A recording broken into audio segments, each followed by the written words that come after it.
Anjali, welcome to the cave. Thank you for joining me today.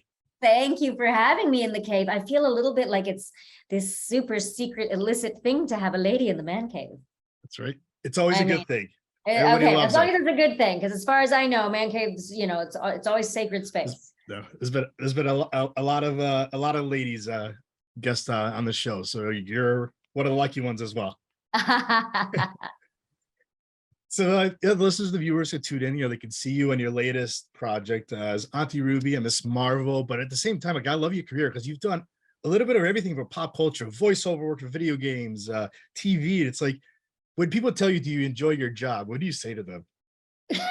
I mean, is it a trick question? Like, that's what I say. Like, of course, because it's not. Here's the thing. I feel like acting is one of the few businesses where the reward for your hard work is getting to do the job. Your reward is getting to the acting. Your reward is getting to the performing, the hustle and all of that stuff. That's just part of the process.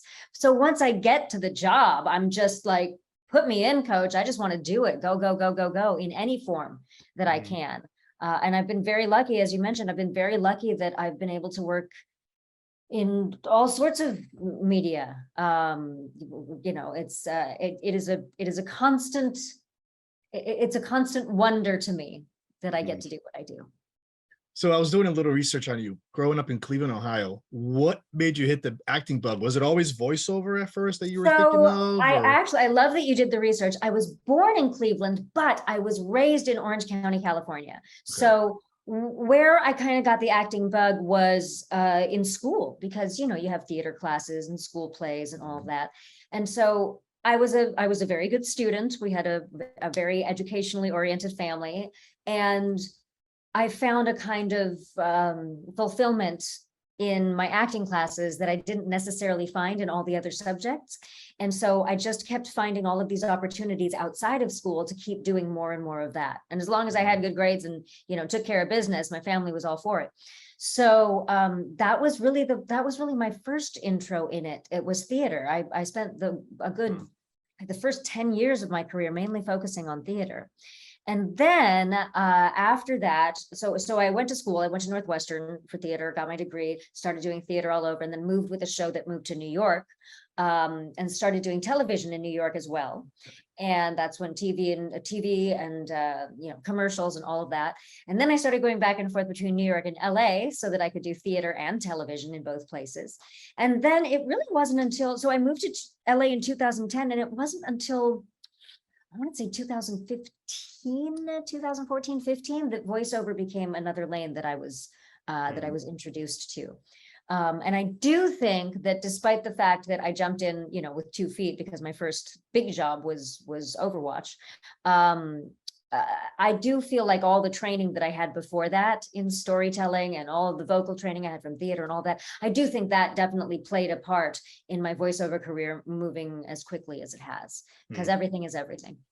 So I mentioned voiceover, acting, theater. Like, what do you enjoy the most? Whatever's in front of me at the moment. That's the thing. Like, I tend to, it's the same thing as cities, like I've lived in Chicago, I've lived in New York, I've lived in LA, and I tend to fall in love with the place that I'm at. I find that much as I want audience members to do this, I love to enjoy the medium that I'm working in for what it is. So if I'm working in TV, I know there are challenges. I know there are things that you can't do in TV that you can do in theater, but that's not what it's built for. It's built for these beautiful, intimate moments. It's built for tiny, like for your thoughts to be read. It's a completely different thing. Whereas then you go into voiceover and it's channeling everything all through your voice. Right. And that can be super fun as well, because you're playing with this very specific instrument that only you have. No one else sounds like you. And then you go to the theater and you're, 1,500 people, you're trying to hit the back of the theater. I mean, as you can tell, I love it all. I love storytelling, period. That to me is the through line, because every medium is just another way to share stories through the ages. And even when people say someone adapts a book into a television show or a TV show into a theater piece, I love it when creators make it clear why they repeated it in a different medium. What is different about this creation that it needs to be a play, or that it needs to be a book, or that it needs to be a movie? That to me is kind of the exciting part of working in all these different media. Mhm. Now, is there something that you hoping you could do someday, like work behind the scenes, write a script or something? Is there something else that's going to push you to the next level? Well, it's funny because I'm already in the process of, I just wrote a book, so that's, that we'll talk about that in a second. And I'm also producing a show right now, so that's happening. I think, and honestly, it's just certain roles that I'm really excited about. And in producing, one of my favorite things about producing, it's not about being in control. And it's certainly like, I feel like it's somewhat of a thankless job because if anything goes wrong, the producer is the one everybody calls. And if anything goes right, someone else gets the credit. But what I love about producing is that I feel the opportunity to give voice to a lot of people who maybe didn't have it before. Talk about job creation. We have so many talented people in the world that just can't catch a break. Maybe they can't get seen by casting. Maybe they can't, for whatever reason it is. And to have an opportunity to raise up those voices, it might not be, AAA actors or actresses or singers or musicians. That's very exciting to me because I just love more people. More is more as far as I'm concerned. It's always more fun when you have more people doing it. You mentioned how like some people get lost throughout like the process and everything, like self-tape. I've heard other guests have come on where like they've done self-tapes and they might, and then they go and they try for something, the self-tape gets sent in and they might not even watch it because they see the person they want and they stop watching the tapes. Yes. I mean, that's the thing is, that is not new to self-tapes.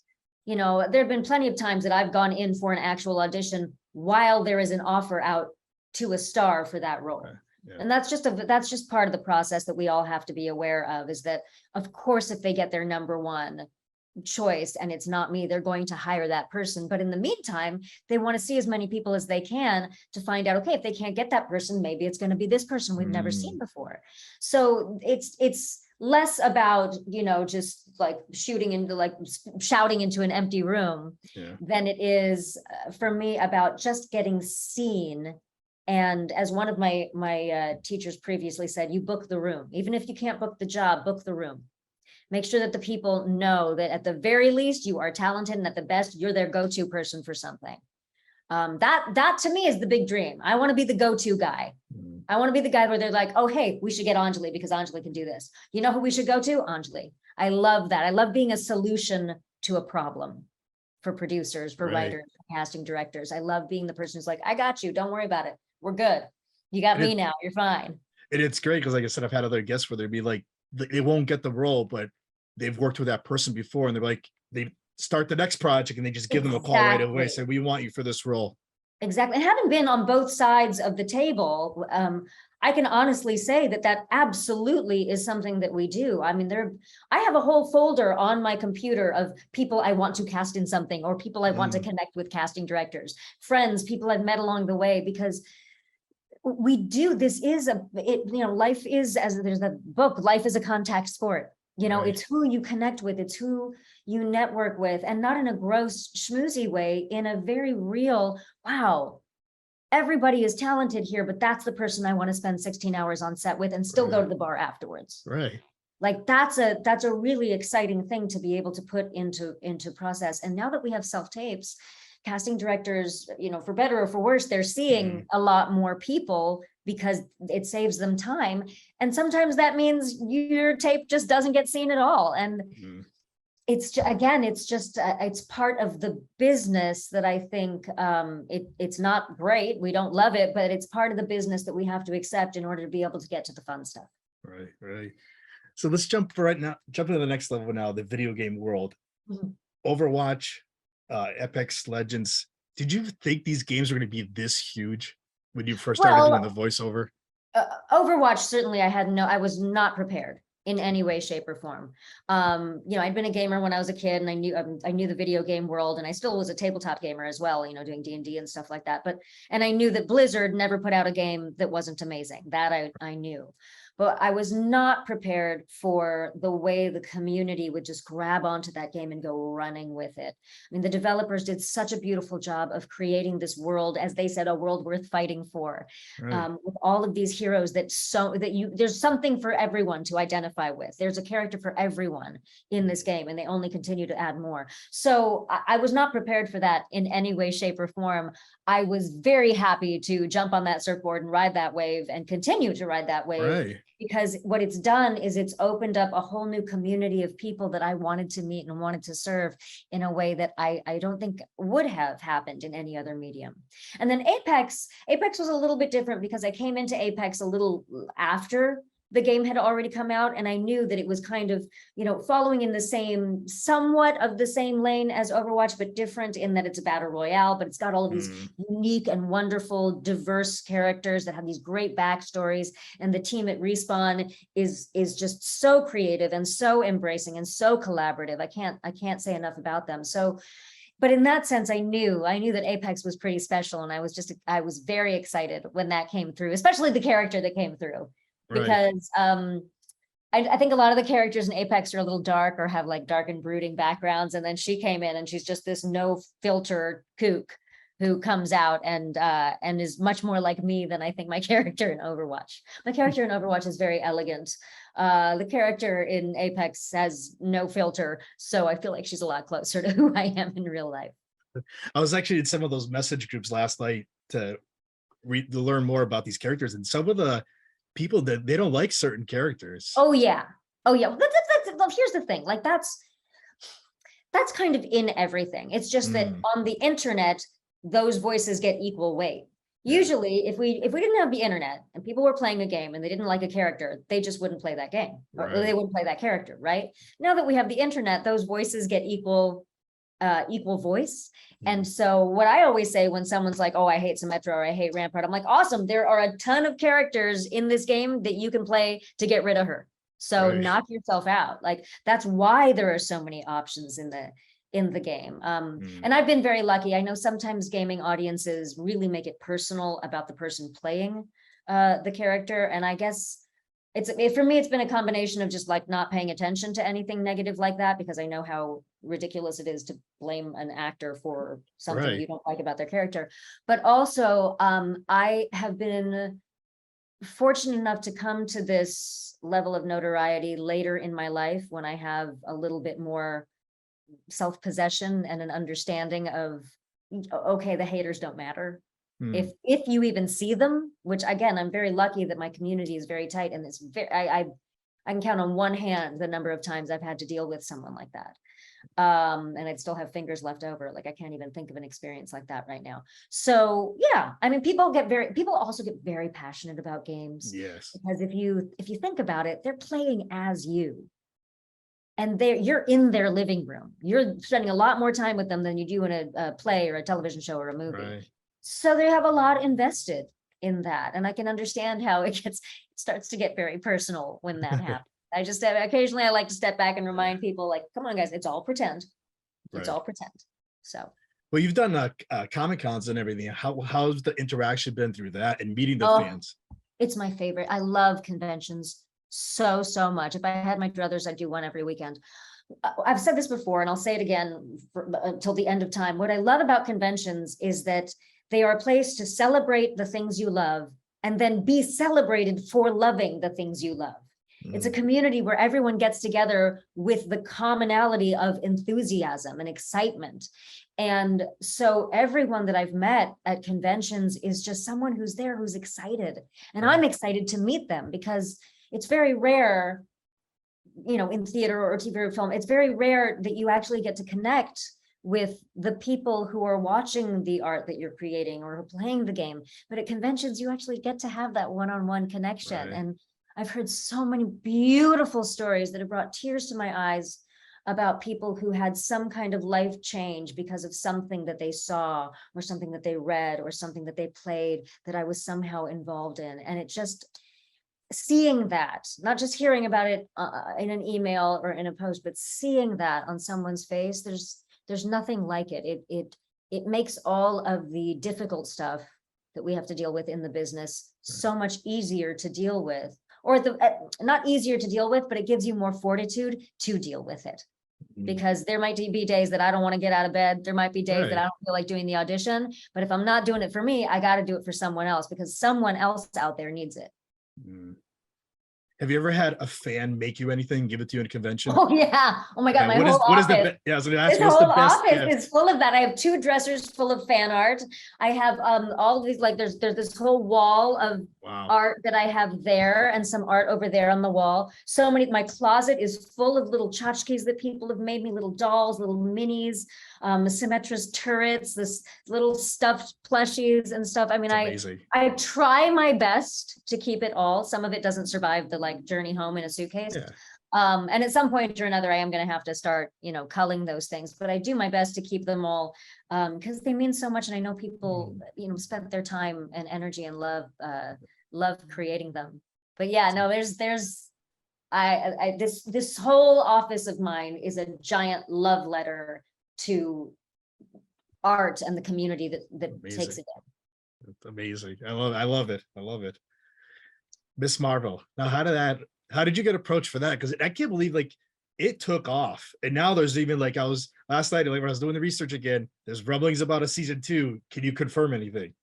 I can neither confirm nor deny the allegations. Okay. I can say that Marvel is a very tight-lipped organization, and if I had something that I could tell you, I would have to kill you after I told you. So I'm not going to do that.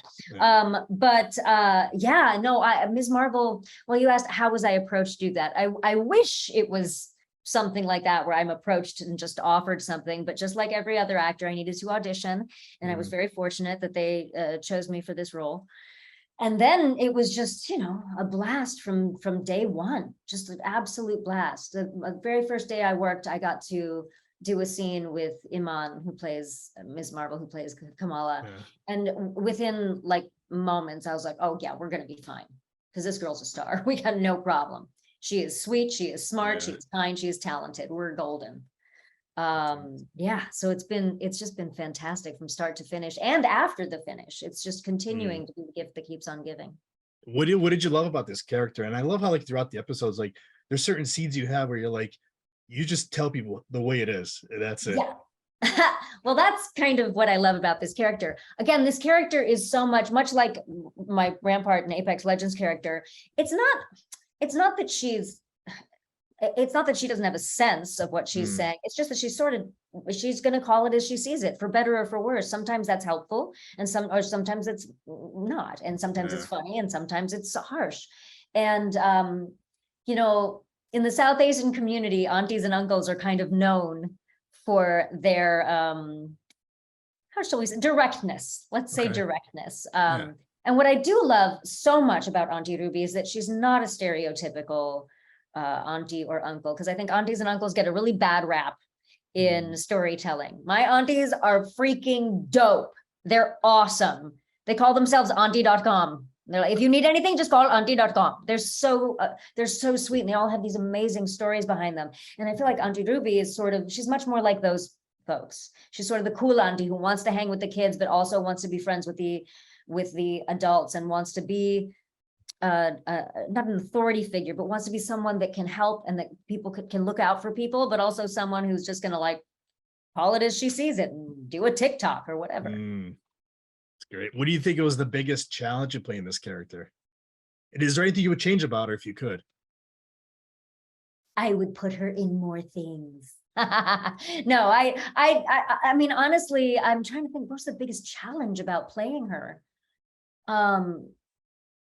The end, when we stopped, the biggest challenge was not being sad about it, because it was, I know it sounds ridiculous to say this, but like, even, when we were shooting at 2:00 in the morning and it was freezing outside, I was so happy to be on that set with those people creating the thing that we were creating. Because we did know we had something special, and we did know we had a responsibility to tell a story well, and to really, really make a good showing. For a lot of people, this show mattered a lot. And so to be entrusted with that responsibility, and to know you're doing it with really wonderful people. I think the biggest challenge was when it was over, not getting depressed about it being done. What do you think, like Auntie Ruby, what do you think she brought into the Miss Marvel universe? Well, she definitely brought some levity. She definitely brought some humor and some levity into it. More than anything, I feel like that was the gift that she gave, and that was the gift that the writers gave through her, because them creating the Illuminantes is one of the most genius things I've ever heard. I've never in a million years would I have thought of that. So yeah, levity and directness and sort of a bridge between the older and younger generation, I think, Right. as well. Because she has her foot in both of them. She's friends with the kids and she's friends with the parents. Right. What was your favorite part filming season 2? Filming season 2. Filming season 1. I mean. I was like, is Sorry. this a trick question? You're trying to sneak me in? No, I meant the I first see what you're season, doing here. Yeah. What was my favorite thing filming? Oh, probably the wedding.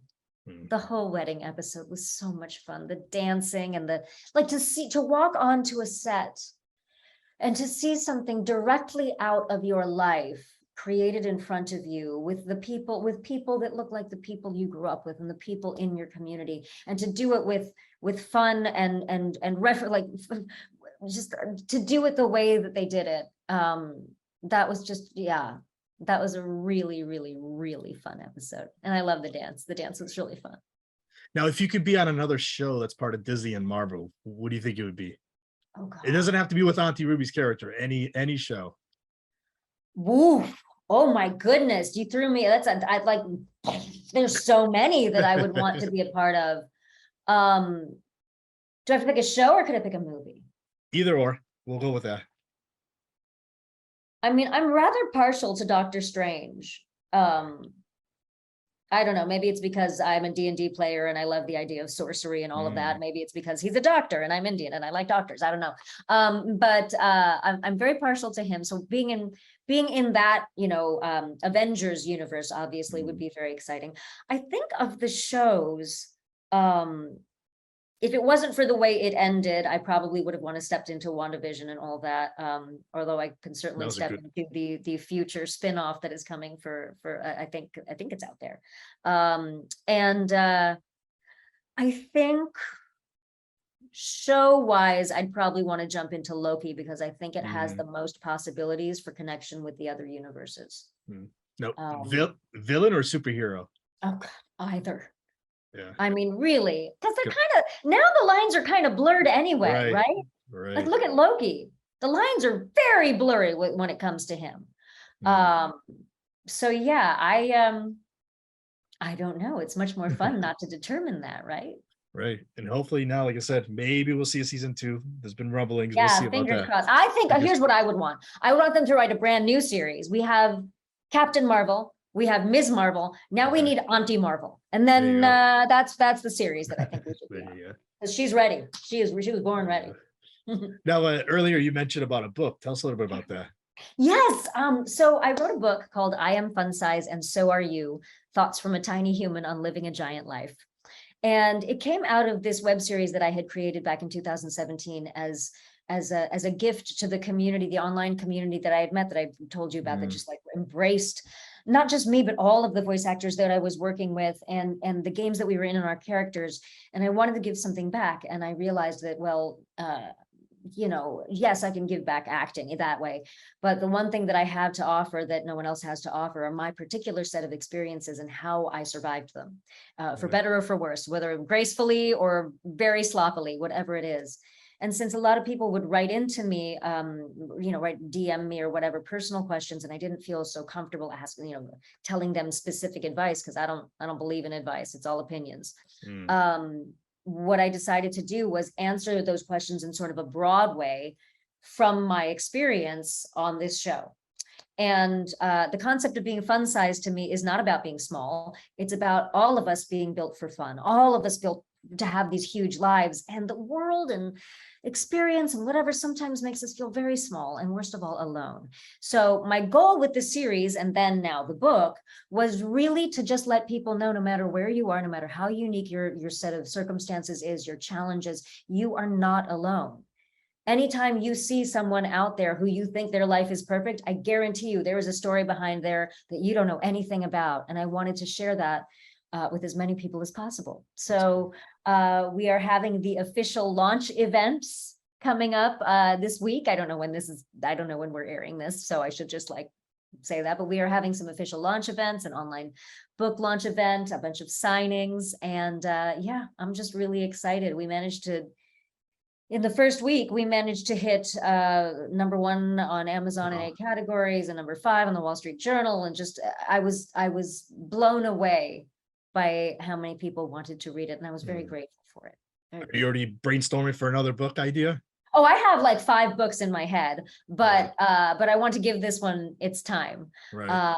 The other books that I have in my head are obviously different lanes and stuff, but Mhm. I feel like this idea of fun size, this whole, I don't want to say it's like a way of life, but just this concept of living your life that way. Yeah. I think there is a lot of opportunity to help people with that mindset. And so I'm trying to figure out as many ways as I can to give that its due and to give that to people, while simultaneously recording and filming and producing and Right. doing all of the other things that I'm doing. So, but Right. yes, I definitely have other books in the works. In fact, I keep looking over there because my closet has a whole stickies wall on it for the next one that I have Yeah. in line. Now, for the listeners and the viewers, is there any other projects you're allowed to tell us about that we'll see you soon on anything? But I am Or allowed to tell you about, no, but I can tell you that there are some really fun things coming and we're just waiting to find out about the release dates. So I am very active on social media. So as soon as I get news that I'm allowed to put out there, it is out there. The one that I can tell you about the show that I'm producing, and I'm producing this in conjunction with Bankable Productions, which is Tyra Banks's company. And I'm very excited about this show. It's called The B Word. It's about 5 South Asian women living their lives, South Asian American women living their lives here in Los Angeles and the challenges that they face, particularly with one of their own who happens to be just a hot mess. And we deal with a lot of unspoken things or things that don't really get as much playtime, so to speak, in our community. A lot of we handle the dark stuff as well as we handle the life stuff. So I'm really excited to get that out in the world and to have a cast of these beautiful, strong South Asian women and men, to have that on television is going to be a really special thing too. That's great. Is planning like a streaming? You don't know yet. You're just gonna pitch it everywhere. Is that what the plan is? This is where I have to go. I could tell you, but I'd have to kill you. All right. Once everything is Understandable. public, it comes on out. So Yeah. like I said, keep an eye out on the socials. Perfect. Yeah. Speaking of socials, let's end the interview by telling everybody where they can find you to keep up with you and all the news you got coming out. Sure. So I am in most places. I am Sweet Anj with 3 E's. So it's the word sweet, but SWEEETANJ, beginning of my name. That's Instagram, that's YouTube, that's Twitter. And then I'm Anjali Bhimani is my fan page on Facebook. And then I do have a public facing email address for anyone who wants to ask questions for the series or wants to send in anything. And that's Anjali@IamFunsize.com. Great, Anjali. I want to thank you for coming on and give me a few minutes today. This was great. Thank you. Thanks for letting me into the cave. You're welcome. Anytime you want to promote something, you come on. All righty. Take care. So yeah.